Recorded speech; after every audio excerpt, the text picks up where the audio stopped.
నమస్తే welcome to our channel. Andhra Pradesh మాజీ ముఖ్యమంత్రి YS Jaganmohan Reddy press meet పెట్టి అమరావతిపై తీవ్ర విమర్శలు చేశారు. మరి 2014 నుంచి 2019లోనే చంద్రబాబు నాయుడు గారు ఇక్కడ సెక్రటేరియట్ అన్ని బిల్డింగ్స్ కట్టారు కదా 600 కోట్ల రూపాయలతో. మళ్ళీ ఇప్పుడు రివైజ్డ్ ఎస్టిమేషన్ని పెంచేసి ఎందుకు ఐకానిక్ టవర్స్ని నిర్మించాలనుకుంటున్నారు అంటూ ఆయన ప్రశ్నించారు. మరి ఇదిలా ఉంటే ఆల్రెడీ 2014 నుంచి 2019 మధ్యలో బిల్డింగ్స్ కట్టిన సంగతి తెలిసిన జగన్మోహన్ రెడ్డి 3 రాజధానుల ప్రస్తావన తీసుకురావడం ఏ విధంగా చూడాలి తెలుసుకునే ప్రయత్నం చేద్దాం. దీన్ని విశ్లేషించడానికి మనతో పాటుగా ఉన్నారు కొత్త రవీంద్ర బాబు గారు. నమస్తే సార్. నమస్తే సార్. ఏంటి సార్, ఐకానిక్ టవర్స్ నిర్మించడానికి రివైజ్డ్ ఎస్టిమేషన్ పెంచేశారు, అసలు కోట్ల రూపాయలతో అతిపెద్ద స్కామ్ చేస్తున్నారంటూ జగన్మోహన్ రెడ్డి మాట్లాడుతున్నారు. మరి 600 కోట్ల రూపాయలతో ఏదైతే సెక్రటేరియట్ కానివ్వండి ఇంకా ఏవైతే నిర్మించారో అవి అప్పటికే ఆయనకి తెలుసు. అయినా కూడా 3 రాజధానుల ప్రస్తావన తీసుకురావడాన్ని ఏ విధంగా చూడాలి? ఆంధ్రప్రదేశ్ రాష్ట్ర పీపుల్స్ క్యాపిటల్ అమరావతి ప్రజా రాజధాని మీద వైఎస్ఆర్ కాంగ్రెస్ పార్టీ అధ్యక్షులు వైఖరి, ద్వంద్వ వైఖరి ఎలా ఉందనేది నిష్పక్షపాతంగా విశ్లేషణ చేసే ప్రయత్నం చేద్దాం. ఫస్ట్ టైం బిగినింగ్లో స్టేట్ బైఫర్కేషన్ జరిగిన తర్వాత అసెంబ్లీలో రాజధాని 33,000 ఎకరాలు అని అసెంబ్లీ సాక్షిగా చంద్రబాబు నాయుడు గారు ప్రతిపాదించినప్పుడు జగన్ రెడ్డి గారు దాన్ని పూర్తిగా సమర్థించాడా లేదా? ఉండాల్సిందే, ఆ మాత్రం తక్కువ లేకుండా చూడండి, కట్టండి అన్నాడు. సబ్సిక్వెంట్గా ఈ సంఘటన జరిగిన తర్వాత ప్రభుత్వం మారిన తర్వాత వైఎస్ఆర్ కాంగ్రెస్ ప్రభుత్వం అధికారంలోకి వచ్చిన తర్వాత అమరావతి విధ్వంసం ఎందుకు చేశారు అంటే ఈ మాట మార్చి మడని తిప్పటం ఎందుకు? First question. సెకండ్ క్వశ్చన్, నిన్న ఆయన ప్రెస్ మీట్లో మాట్లాడుతూ లేటెస్ట్ వెర్షన్ తీసుకుందాం. అమరావతిలో మీరు మాట్లాడినట్టుగా ఆయన డీటెయిల్ లెక్కలు చెప్పాడు. అసెంబ్లీ, సెక్రటేరియట్, హైకోర్టు ఇంత ఎస్ఎఫ్టీలో ఉంది, ఇంత ఎస్ఎఫ్టీలో ఉంది. 175 crores ఒక బిల్డింగ్ కాస్ట్, ఇంకొకటి 178, ఇంకొకటి 180. 3 చెప్పిన దాని ప్రకారం అరౌండ్ 600 crores అక్కడ ఇన్వెస్ట్మెంట్ చేశారు. కాబట్టి ఇప్పుడు ఇంకొక మళ్ళీ ఇన్వెస్ట్మెంట్ చేయాల్సిన అవసరం ఏంది? ఒక పాయింట్ చెప్పాడు. రెండో పాయింట్, తెలంగాణకి సంబంధించిన సెక్రటేరియట్ విషయం ప్రస్తావిస్తూ కేసీఆర్ ఎస్ఎఫ్టీలో 650 crores కట్టారు. మరి ఈ 3 బిల్డింగ్స్ కూడా ఆల్మోస్ట్ 600 crores. మరి ఇది కరెక్టే కదా? ఆయన తెలిసో పొరపాటు నిజం చెప్పాడు. రెండో అంశం, ఇక్కడ జనం మిస్గైడ్ చేస్తున్నారు ఎక్కడ అంటే, ఇది temporary secretariat, temporary assembly. Buildings temporary కాదు, బిల్డింగ్స్ పర్మనెంట్. సెక్రటేరియట్ కానీ అసెంబ్లీ కానీ ఆ బిల్డింగ్స్ పర్మనెంట్ బిల్డింగ్స్లో టెంపరీగా అసెంబ్లీ, టెంపరీగా సెక్రటేరియట్ నడుపుతున్నారు. రేపు ఫ్యూచర్లో పర్మనెంట్ అసెంబ్లీ, పర్మనెంట్ సెక్రటేరియట్ పెట్టిన తర్వాత ఇప్పుడున్న పర్మనెంట్ బిల్డింగ్స్లో వేరే ఆఫీసెస్ అకామిడేట్ చేస్తారు. జగన్ రెడ్డి గారు చెప్పినట్టు అది వేస్ట్ ఆఫ్ మనీ కాదు. ఫర్ ఎగ్జాంపుల్ హైకోర్టు, టెంపరీగా అందులో హైకోర్టు పెట్టారు. రేపు పర్మనెంట్ హైకోర్టు బిల్డింగ్ కన్స్ట్రక్షన్ అయిన తర్వాత ఇది లోకల్ కోర్ట్స్, మిగతా కోర్టులు అన్నీ అందులో పెడతారు. అంటే బిల్డింగ్స్ స్పాయిల్ అవ్వలేదు, డబ్బు వేస్ట్ అవ్వలేదు అన్న విషయం నిజాం ప్రజలకు తెలియాల. రెండో అంశం, జగన్ రెడ్డి గారు మాట్లాడుతూ ఏమంటున్నారంటే అమరావతి మీద ఇంకా విధ్వంసం చేసినంత చేసి ఇప్పుడు కూడా విషం చిమ్మే ప్రయత్నం చేస్తూ ఉన్నారు. ఆయన మాట్లాడుతూ ఏమంటున్నారంటే అమరావతి కన్స్ట్రక్షన్కి వీళ్ళు పెడుతున్న అమౌంట్ ఏదైతే ఉందో అది చాలా ఎక్కువ. కంటిన్యూ పెట్టుబడి పెడుతూ పోతూ ఉంటే కంటిన్యూ మనకు లంచాలు వస్తూ ఉంటాయి, అందుకని కంటిన్యూ పెట్టుబడి పెడుతున్నారు అంటున్నాడు. ఆయన మాట్లాడుతూ ఎస్ఎఫ్టీ 9,000 రూపాయలు చాలా ఎక్కువ. అంతెందుకు ఎస్ఎఫ్టీ అంతెందుకు ఎక్కువ అవుతుంది? 9,000 రూపాయలు ఎట్లా అవుతుంది? 2,500 అంటే చాలా ఎక్కువ ఎస్ఎఫ్టీ అని మాట్లాడాడు.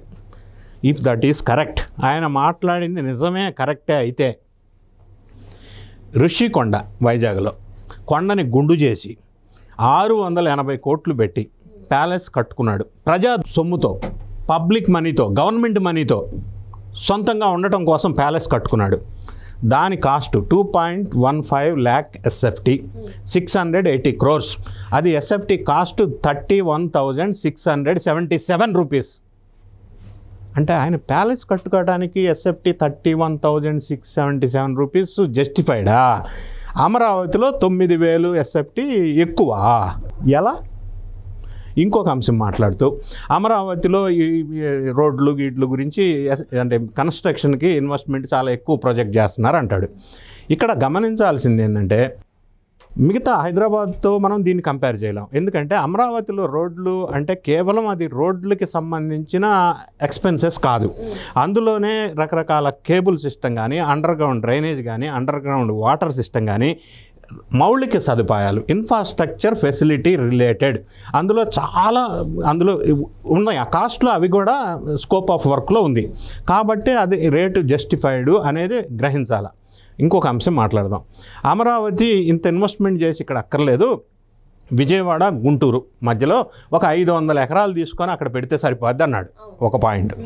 రెండో పాయింట్, అంత కూడా వద్దా నాగార్జున యూనివర్సిటీలో పెడితే సరిపోద్ది అన్నాడు. అసలు అమరావతి విధ్వంసం చేసి అమరావతి వద్దని అమరావతిలో ఉన్న కాంట్రాక్టర్స్ని బయటికి దొబ్బేసి 3 రాజధానుల ఆట ఆడి 3 ముక్కల ఆట ఆడి ఈ రోజున మళ్ళీ అమరావతి నాగార్జున యూనివర్సిటీలో పెట్టండి, గుంటూరు విజయవాడ మధ్యలో పెట్టండి అంటే నేను మొదల నుంచి ఇదే చెప్తున్నా. ఈ డ్యూయల్ బిహేవియర్, ఈ ద్వంద్వ వైఖరి ఏంటి? అసలు ఇప్పటికీ వాళ్ళ స్టాండ్ ఏంటి?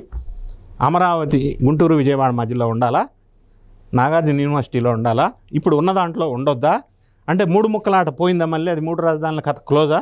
అంటే ఒక స్టాండర్డ్ థింకింగ్, మానసిక స్థితి సరిగా లేక ఈ కేసులో భయంతో ఒక ఆందోళనలో ఒక ఫ్రస్ట్రేషన్లో ఉండి ఆయన ఇట్లా ద్వంద్వ వైఖరి, ద్వంద్వ ఆలోచన విధానాలు ప్రదర్శిస్తూ అమరావతి మీద ఇప్పటికీ విషం చిమ్మటం అనేది ప్రజలు స్పష్టంగా గ్రహిస్తూ ఉన్నారు.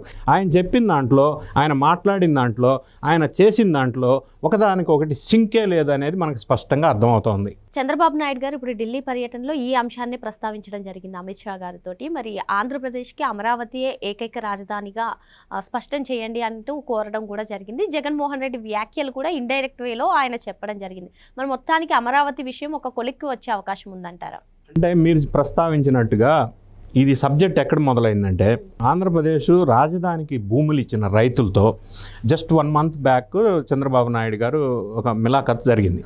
ఆ డిస్కషన్లో, ఆ సమావేశంలో ప్రధానంగా రైతుల నుంచి వచ్చిన విజ్ఞప్తుల్లో కొన్ని, సపోజ్ ఈ భూమి రిజిస్ట్రేషను, భూమి లోనుకి సంబంధించి కొన్ని ప్రాబ్లమ్స్ చెప్పారు, అవి సార్ట్అవుట్ చేశారు. ఇంకొకటి ప్రధానంగా వాళ్ళు చంద్రబాబు నాయుడు గారికి విజ్ఞప్తి చేసింది ఏంటంటే, ఇప్పుడు మీరున్నారు, రాజధాని కడతారు, నెక్స్ట్ ఎవరో దుర్మార్గులు, ఈ రాజధాని ఇష్టం లేని వాళ్ళు, వేరే పార్టీ వాళ్ళు వచ్చి మొన్నట్లాగే మళ్ళీ విధ్వంసం చేస్తే మా పరిస్థితి ఏంది, మా బతుకేమైపోవాలా, ఇట్లా కాకుండా ఉండాలి అంటే ఇదే రాజధాని అని ఒక చట్టబద్ధత కల్పించండి అని ఒక ప్రపోజల్ చేశారు. చంద్రబాబు నాయుడు గారు కూడా వాళ్ళ ఆవేదనని అర్థం చేసుకొని వాళ్ళ క్యాబినెట్లో కూడా చర్చించిన తర్వాత ఇప్పుడు ఆయన సెంట్రల్ గవర్నమెంట్ని కోరింది ఏంటంటే, ఆంధ్రప్రదేశ్ పునర్విభజన చట్టంలో అమరావతి రాజధాని అని అప్పట్లో ప్రస్తావించాల. ఎందుకంటే 2014లో స్టేట్ డివైడ్ అయినప్పుడు రాజధాని ఎక్కడ అనేది అప్పట్లో డిసైడ్ చేయాలి. ఇక్కడ ఇంకొక అంశం, భారతదేశంలో రకరకాల డిఫరెంట్ స్టేట్స్ డివైడ్ అయినాయి. అప్పుడు వాళ్ళు ప్రత్యేకంగా ఫలానా రాజధాని అని విభజన చట్టంలో మెన్షన్ చేశారు. మనకు ఆంధ్రప్రదేశ్ తెలంగాణ డివైడ్ అయినప్పుడు అది అవకాశం లేదు, ఇక్కడ రాజధాని ఎక్కడో తెలియదు. రెండో అంశం, రాజధాని ఎక్కడ ఉండాలనేది డెసిషన్ తీసుకోవాల్సింది స్టేట్ గవర్నమెంట్. డివైడ్ అయిన తర్వాత తెలుగుదేశం అధికారంలో వచ్చిన తర్వాత వాళ్ళు డిసైడ్ చేశారు. తర్వాత వచ్చిన ప్రభుత్వం విధ్వంసం చేసింది. కాబట్టి వీళ్ళు అంటే చట్టబద్ధత కల్పించాలంటే పునర్విభజన చట్టంలో సవరణ చేయాలి. సవరణ చేయాలి అంటే పార్లమెంటు, రాజ్యసభలో అప్రూవల్ అవ్వాలి. అంటే ఇప్పుడు ఇక్కడ ఎన్డీఏ, అక్కడ ఎన్డీఏ ప్రభుత్వం ఉంది కాబట్టి ఈ అప్రూవల్ ప్రాసెస్కి ఇబ్బంది లేదు కాబట్టి ఆ విధంగా పార్లమెంటు ద్వారా ఒక చట్టాన్ని తీసుకొస్తే అమరావతి ఏకైక రాజధానిగా ఉంటుంది. అప్పుడు ఆ రైతులకి, ఆ ప్రజలకి, ఆంధ్ర రాష్ట్రంలో ఉన్న వాళ్ళకి మళ్ళీ విధ్వంసం కాదు అని ఒక భరోసా ఉంటుంది కదా. ఆ విధమైన చర్యలు చంద్రబాబు నాయుడు గారు తీసుకోవటం అనేది ఆంధ్ర రాష్ట్ర ప్రజలు సంతోషించదగ్గ విషయం. మరో అంశంతో మళ్ళీ కలుద్దాం. Thank you sir. Thank you.